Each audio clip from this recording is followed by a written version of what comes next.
Alden with short update. Yan, nasa taping ngayon si Alden ng Pulang Araw.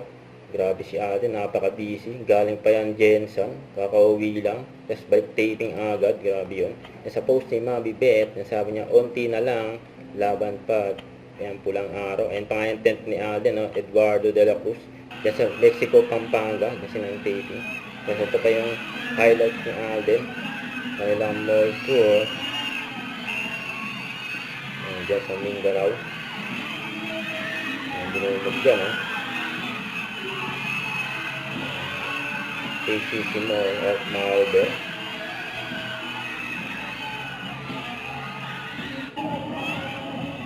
Diyan pa sa Jensen. Ang bike ni Alden, ha? Maswerte pa nga nakapagpa-autograph kay Alden.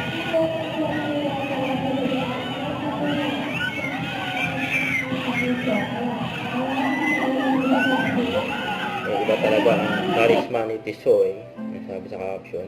Yan po, namigay din sila. Ayun, yung nagbibideo, isa silang nabigyan ng poster. Ayun, namigay pa nga si Adi ng poster. Siyempre, huwag kalimutan mag-subscribe, click on notification bell for more update. Ito po ang Nick Chor Reaction Vlog. Bye guys, thank you for watching.